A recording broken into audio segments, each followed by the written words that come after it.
सारे बाण भाइयों ने राम राम। आप देख रहे हैं 12/8/82 वर्त कथा चैनल। किस्सा चंद किरण भाग नंबर 3। पिछले भाग में आपने देखा राजा मदन सेन साधु बनकर चंद किरण के महल के आगे जाकर धुआं लगा कर बैठ गया। चंद किरण ने एक नजर साधु देखा और उसके दिल में हलचल होगी। ये आगे क्या होगा, चलियो देखते हैं। किस्सा चंद किरण भाग नंबर 3। चंद किरण खिड़की के दौरे तक हट गई, पर उसका मन उड़े ना था। उसके कदम कमरे में जरूर आगे थे, पर उसकी सोच इब भी महल के सामने बैठे उस जोगी के पास अटकी पड़ी थी। वो अपने कक्ष में बेचैन होकर इधर उधर टहलने लगी। बार बार उससे साधु का चेहरा उसकी आँखों के सामने आ जा। वो चेहरा इतना सुंदर था, इतना तेजस्वी था। चंद किरण ने मने मन खुद से पूछा, मेरा यो क्यों होने लग रहा से? मैं तो राजकुमारी सू, जिसने आज तक किसी पर नजर उठा कर भी नहीं देखा। फिर यो साधु मेरे मन में क्यों कर बसन लग रहा से? के बात से? जितना वो अपने मन ने समझाने की कोशिश करे, उतना उसकी बेचैनी और बढ़ती जा। उधर बांदी सब कुछ गौर से देखने लग रही थी। वो समझदार थी। राजकुमारी के चेहरे पे बदलते भाव, उसकी घबराहट, उसकी खोई खोई नजर, सब कुछ पढ़ने लग रही थी। बांदी भीतरे भीतर मुस्कुराने लग रही। वो धीरे से चंद किरण के दोहरा आई और बोली, राजकुमारी जी, बात कैसे है? तबीयत तो ठीक से ना आपकी? चंद किरण जणु किसी सपने में तबार आई हो। उसने झटते जवाब दिया, हाँ हाँ सब ठीक से, बस वो धुआं का धुआं ना, उस तो मेरे सिर में दर्द हो रहा से। बांदी फेर हड़के तब मुस्कुराई। वो जाने थी यो सिर दर्द धुआं तो नहीं, बल्कि उस जोगी के चेहरे तो हो रहा से। बांदी ने बात आगे बढ़ाते हुए कहा, राजकुमारी जी, वो साधु इब्बे नीचे बैठा से, धुआं भी वैसा का वैसा चल रहा से। चंद किरण ने बिना सोचे समझे तुरंत पूछ लिया, सच्ची? सवाल मुंह तले गिरते उसने अपनी जल्दबाजी का एहसास होया। उसके गाल शर्म लाल हो गए। वो झटते दूसरी तरफ मुंह फेर के खड़ी होगी। भाइयों,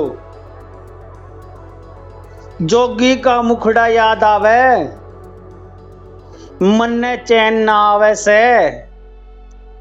चंद किरण के कोमल दिल में कोई नई बात समावे से। खिड़की छोड़ के कक्ष में आई, पर मन नीचे रह गया। तेज नैन और मीठी मुस्कान दिल के भीतर बस गया। अपने आप तक पूछने लगी, यो कैसा भाव जगावे से? चंद किरण के कोमल दिल में कोई नई बात समावे से। बांदी सारी चाल समझ गई, चेहरे का रंग पढ़ लिया। झूठे सिरदर्द के बहाने भी उसने झटते पकड़ लिया। सच्ची बोलते ही रानी शर्म त नजर झुकावे से। चंद किरण के कोमल दिल में कोई नई बात समावे से। भाइयों, रात गहरी हो चुकी थी। महल के आंगन में सन्नाटा पसरा पड़ा था। पहरेदार अपने अपने ठिकाना पर खड़े थे। महल के सारे दीपक राम राम तक बुझ लिए थे। सब लोग नींद में डूब चुके थे, पर चंद किरण की आंखों में नींद, कड़े नींद थी। नींद का तो नाम भी ना था। वो अपने कक्ष में कदे नून करवट ले कदे नून करवट ले, पर उसका मन किते डटे नहीं रहा। आखिर वो धीरे धीरे उठी और महल की छत पर आ गई। उसने नीचे झाँक के देखा, साधु उड़े बैठा था। धूना धीमे धीमे सुलग रहा था, राख में तौड़ता धुम्मा चांदनी रात में घुलन लाग रहा था। जोगी आंख मूंद के ध्यान में लीन बैठा था। चांद की दूधिया रोशनी उसके चेहरे पर पड़ने लाग रही थी। उस रोशनी में उसका चेहरा और भी ज्यादा तेजस्वी और मनमोहक लगा था। चंद किरण बस उसने देखती रहेगी। समय जैसे थम सा गया। उसके मन में पहली बार किसी खातर कुछ अलग सा भाव जागया। एक अनजान सा खिंचाव होया, एक मीठी सी बेचैनी और एक अजीब सा दर्द। उसने मने मन सोचा, यो कौन से कितना आया से, इसकी आंखा के पीछे इतना दर्द क्यों छुपया से। अगर यो साधु से तो इसका चेहरा इतना राजसी क्यों लागे से। सवाले सवाल थे पर जवाब एक भी ना था। कुछ देर बाद चंद किरण भारी मनते अपने कक्ष में वापस आ गई। उसने अपनी बांदी को धीरे से जगा दिया।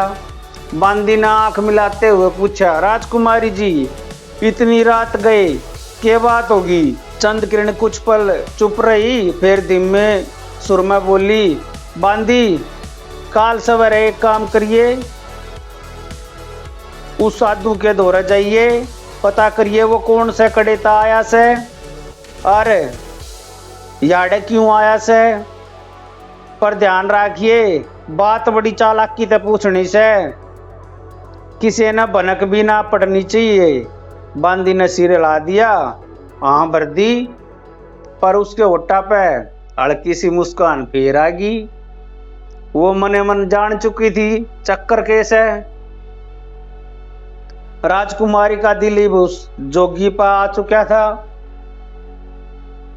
भाइयों, चांदनी रात में बैठा जोगी मन चंद किरण का डोल गया।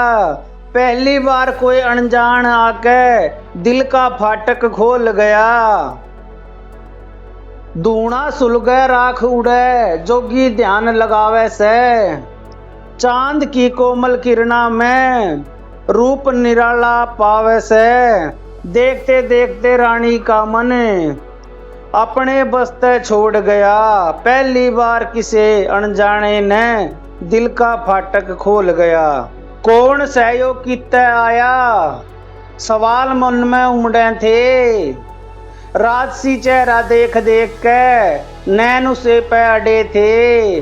बांदी ने सब भेद समझ लिया, राज दिल का खोल गया। पहली बार कोई अनजान आके दिल का फाटक खोल गया।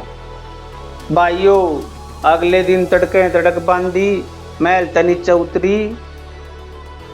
रात खत्म हो चुकी थी पर जोगी भी उड़े धूने के आगे बैठा था।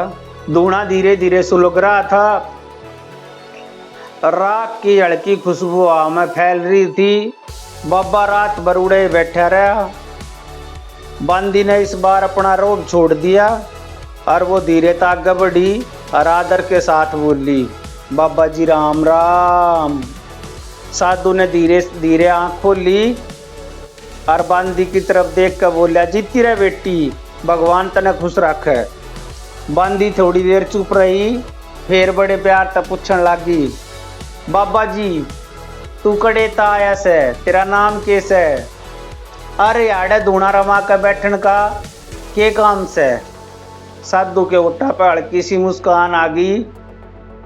वो शांत सुर में बोला, बेटी नाम तो मेरा बाबा से, कड़े ता आया सू यो तो भगवान जाने, अरे आड़े क्यों बैठा सू यो बात तो वो जानेगी जिनके महल के सामने बैठा सू। बांदी समझ गई हो जोगी सीधी बात बताने वाला ना से।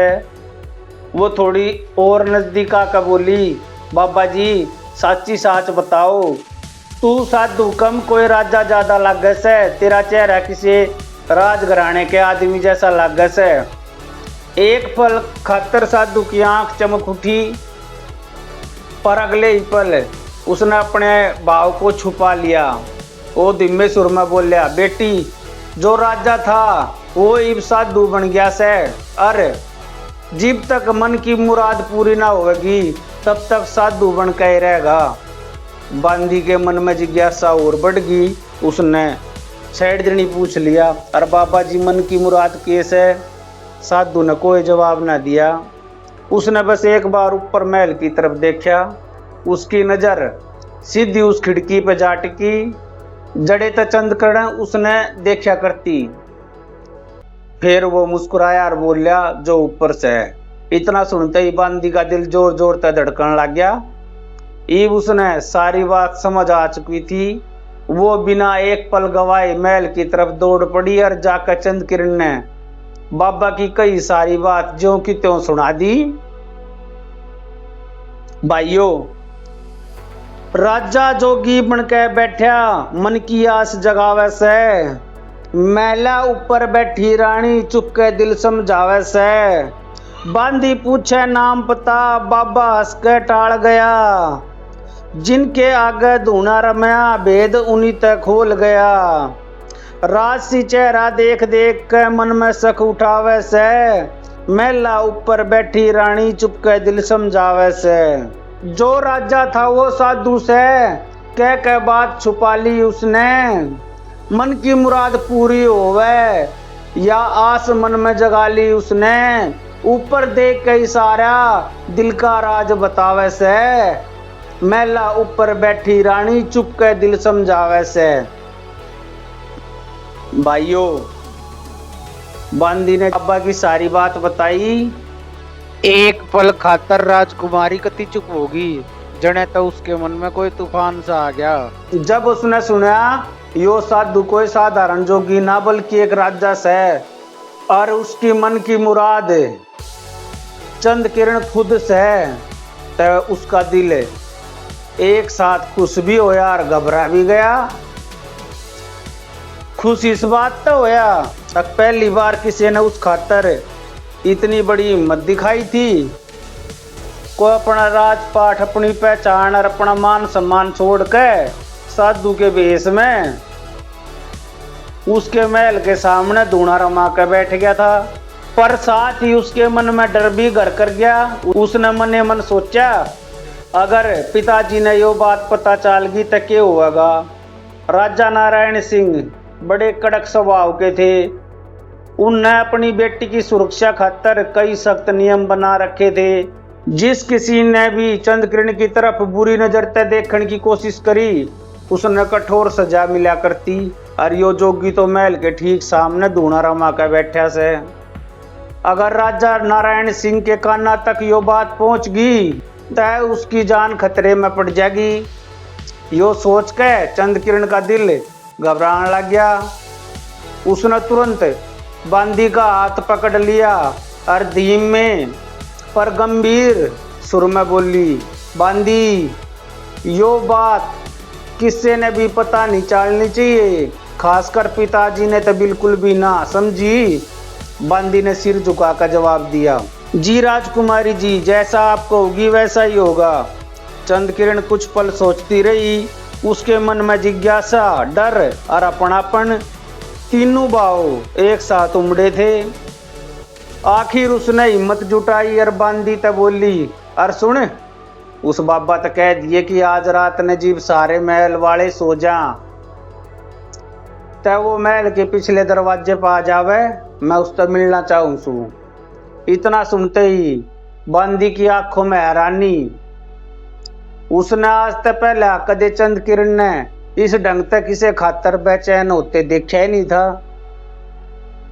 राजकुमारी जो आज तक किसी पर नजर उठा के भी ना देखती थी, आज खुद एक साधु ने मिलन का संदेश भी जवारी थी। बांदी समझ गई चंद्रकिरण का दिल पूरी तरह उस जोगी की तरफ खींच चुका है। भाइयों, जोगी खातर धड़के दिल रानी मन समझावे से। डर पिताजी का एक तरफ दूजी प्रीत बुलावे से। राजपाट छोड़ के आया कोई धूना सामने रमाया से, इतना प्रेम पहली बार देख मन उसका भरमाया से। खुशी और डर के बीच में रानी खुद ने उलझावे से, डर पिताजी का एक तरफ दूजी प्रीत बुलावे से। राजा नारायण सिंह के गुस्से थे सारा नगर डरे से, उनके नियमा के आगे कोई आंख उठा कर ना ठहरे से। फिर भी पिछला द्वार बता के मिलन का संदेश पढ़ावे से, डर पिताजी का एक तरफ दूजी प्रीत बुलावे से। भाइयों, रात का पहला पैर था, सारा महल गहरी नींद में डूब गया। पहरेदार दूर दूर अपने अपने ठिकाना पर खड़े थे, चारों तरफ सन्नाटा पसरा पड़ा था। महल के पिछले दरवाजे पर बांदी चुपचाप खड़ी थी और इंतजार कर रही थी। थोड़ी देर बाद धोने वाला जोगी उड़ा पहुंचा। बांदी ने चारों तरफ नजर दौड़ाई और धीमे सुर में बोली, बाबा जी चलो मेरे पाछे, कदा कोई देख ना ले। मदन सेन बिना कुछ बोले उसके पाछे पाछे चाल पड़ा। बांदी उसने घुमावदार गलियारों तले जाती हुई चंद किरण के कक्ष में ले गई। कमरे में घी के दीपक जल रहे थे, फूला की बीनी बीनी खुशबू फैली हुई थी। चंद किरण अपने पलंग पर बैठी थी, उसके चेहरे पर हल्की घबराहट भी थी और मिलने की उत्सुकता भी थी। मदन सेन चंद किरण ने अपने सामने देखा तो उसके कदम उड़े के उड़े रह गए। जिस तस्वीर ने देख कर वो अपना राजपाट छोड़कर आया था, असलियत में तस्वीर तक कई गुना ज्यादा सुंदर थी। उसने मने मन सोचा, तस्वीर तक बस एक झलक थी, पर सामने तो जैसे साक्षात देवी बैठी से। उधर चंद किरण का दिल भी तेजी से धड़कन लग गया। जोगी के बहस में खड़ा यो आदमी अब उसे साधु कम राजसी पुरुष ज्यादा लगन लग रहा। दोनों कुछ पल खातर एक दूजे ने बस देखते रह गए। कमरे के में सन्नाटा था, पर दो दिला की धड़कन साफ साफ सुनाई दे रही थी। आखिर चंद किरण ने हिम्मत जुटाई और धीरे धीरे तब बोली, बाबा जी आप कौन हो, मने सच्ची बात बताओ। मदन सेन ने गहरी सांस ली और शांत सुर में बोला, राजकुमारी मेरा नाम मदन सेन से, मैं मदनपुर का राजा हूँ। चंद किरण ध्यान से उसकी बात सुनने लगी। मदन सेन आगे बोला, एक दिन मैंने तेरी तस्वीर देखी थी, उस दिन तक मेरा दिल तेरे नाम हो गया। फिर मैंने घर छोड़ दिया, राजपाट छोड़ दिया, अपनी पहचान छोड़ दी, साधु का वेश धर के तेरे शहर आ पहुंचा। उसकी आवाज में सच्चाई भी थी और दर्द भी था। चंद किरण की आंखें भर आई। उसने पहली बार महसूस कराया कि कोई उस खातर इतनी दूर तक इतना कुछ छोड़कर आ सके से। भाइयों, तस्वीर देख के जोगी बनया, प्रेम की रीत निभावे से। चंद किरण के नैना आगे दिल का भेद बतावे से। राजपाट अरमान मर्यादा सब कुछ पाछे छोड़ दिया। मन की पुकार सुनके जोगी का बेस ओढ़ लिया। सच्चे प्रेम की आग में जलके धूना रोज रमावे से। चंद किरण के नैना आगे दिल का भेद बतावे से। दीपक जले मैं के कक्ष दो दिल चुपचाप मिले थे। नैना नैना बात हुई और बोल अभी अधूरे थे। राजकुमारी की भीगी पलका पे प्रेम रंग छावे से। चंद किरण के नैना आगे दिल का भेद बतावे से। भाइयों, दो दिल एक हुए। चंद किरण चुपचाप बैठी मदन सेन की सारी बातें सुनती रही। एक तस्वीर तय शुरू हुई प्रेम कहानी, जंगला की कठिन यात्रा, चिता बनाने का फैसला, बुढ़िया तक मुलाकात और फिर साधु का भेष धर के महल के सामने धूना रमान तक मदन सेन ने सब कुछ जियो का तो बता दिया। उसकी हर बात में सच्चाई थी, हर शब्द में दर्द था, अरे हर सांस में चंद किरण का नाम बसा हुआ था। यो सब सुनकर चंद किरण की आंख भर आई। उसका मन भावुक हो उठा। उसने धीमे सुर में कहा, राजा जी, तुमने मेरी खातिर इतना कुछ सह लिया, इतना दुख उठाया, मने तो इस बात का अंदाजा भी ना था। मदन सेन ने हल्की सी मुस्कान के साथ जवाब दिया, राजकुमारी, यो सब सहना मुश्किल ना था, क्योंकि हर कदम पर तेरा ख्याल मेरे संग था। पर इब एक डर जरूर से। चंद्रकिरण ने उसकी तरफ देख कर पूछा, किस बात का डर? मदन सेन गंभीर होकर बोला, तेरे पिताजी का। चंद्रकिरण का चेहरा भी उतर गया। वो जाने थी मदन सेन की बात साची से। उसने धीरे से कहा, हाँ, अगर पिताजी ने यो बात मेरा पाट गई तब वो थमने जिंदा नहीं छोड़ेगा। इतना कहकर दोनों चुप हो गए। कमरे में गहरी खामोशी छा गई। दोनों एक दूसरे के सामने बैठ गए, पर उनके मन के में डर, प्रेम और भविष्य की चिंता एक साथ चल रही थी। कुछ पल बाद चंद्रकिरण ने हिम्मत जुटाई और दृढ़ आवाज में बोली, पर मैं थमने इब जान न दूंगी, कोई ना कोई रास्ता जरूर निकालूंगी। मदन सेन ने उसकी आंखों में देखा। उसकी बात सुनकर उसकी बुझती उम्मीद फिर से जाग उठी। उसकी आंखों में आशा की चमक लौट आई। दोनों देर तक बैठते सोचते रहे। कई उपाय सोचे, पर कोई रास्ता समझ में नहीं आया।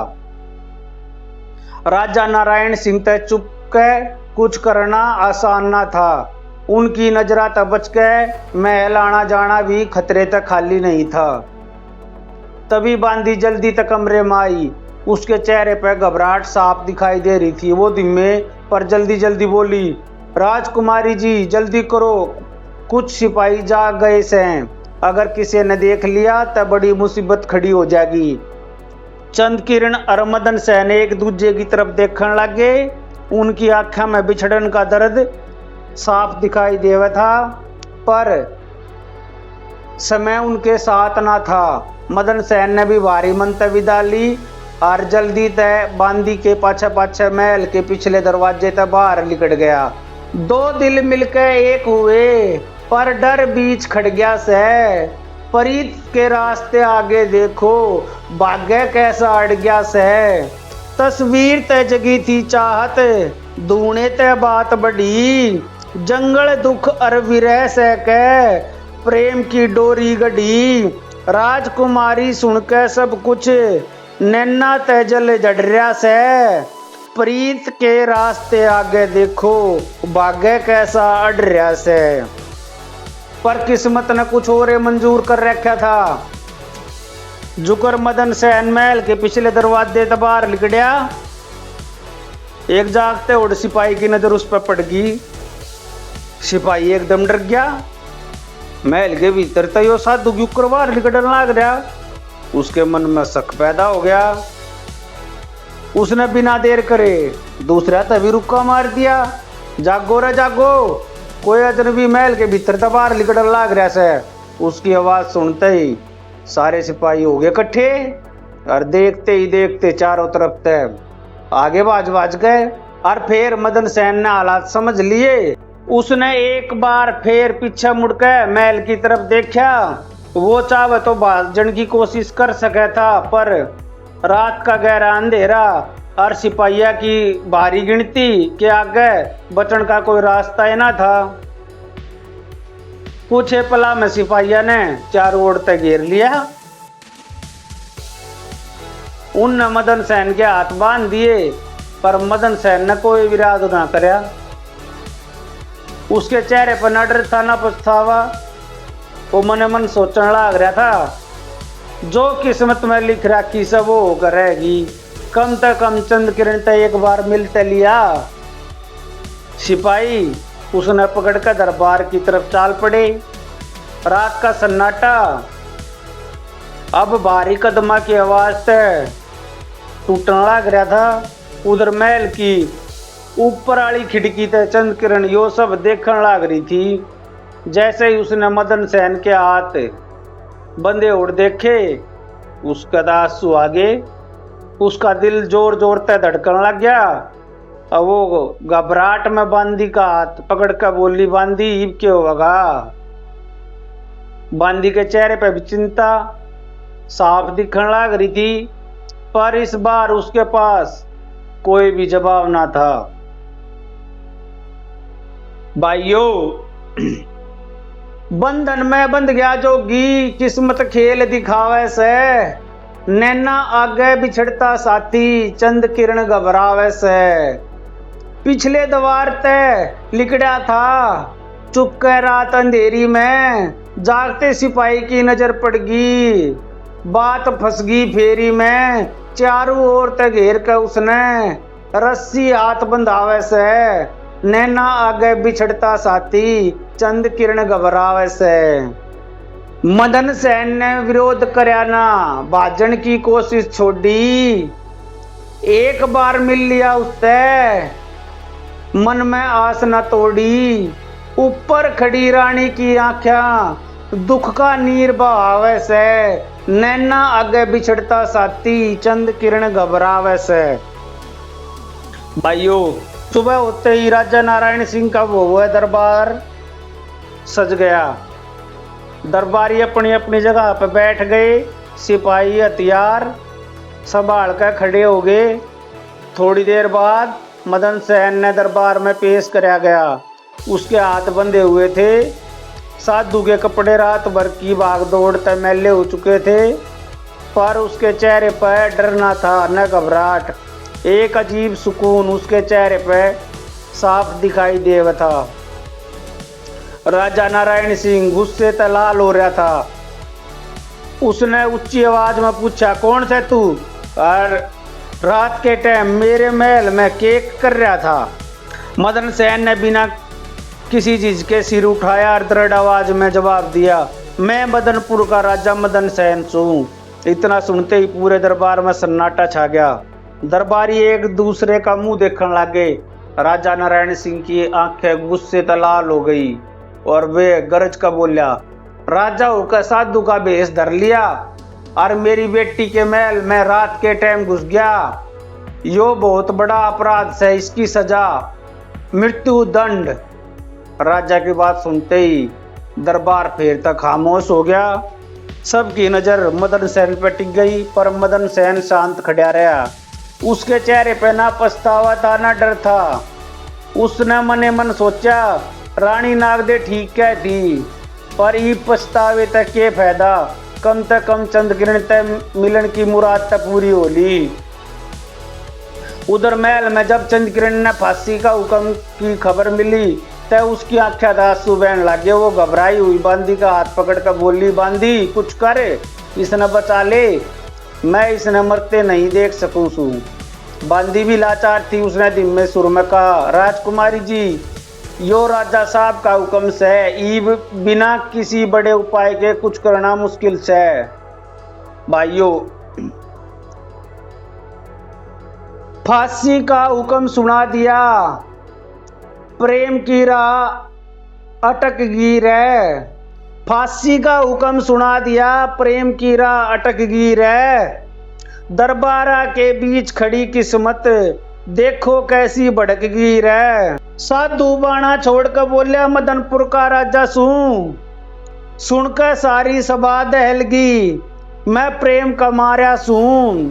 राजा नारायण सिंह के गुस्से की ज्वाला धधकगी रे। दरबार के बीच खड़ी किस्मत, देखो कैसी भड़कगी रे।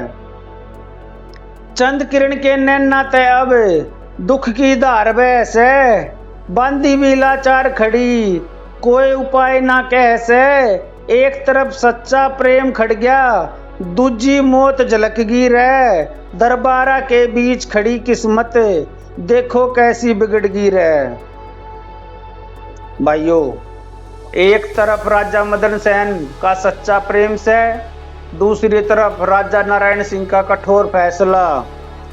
चंद किरण के आंसू थमन का नाम नहीं ले रहे और मदन सेन मौत का हुक्म सुनकर भी शांत खड़ा। ईब आगे के होगा के मदन सेन न बचान खातर चंद किरण कोई बड़ा कदम उठावेगी। अक रानी नाग दे तक यो खबर पहुंच पावेगी, या फिर प्रेम की यो कहानी आड़े खत्म हो जाएगी। यो जानन खातर सुनते रहियो किस्सा चंद्रकर्ण भाग नंबर 4 सिर्फ 12/8/82 व्रत कथा चैनल पर। अगर आपने यो किस्सा पसंद आया हो तो वीडियो ने लाइक करो, अपने साथियों संग शेयर करो और चैनल 12/8/82 व्रत कथा ने सब्सक्राइब जरूर करो। जय श्री राम।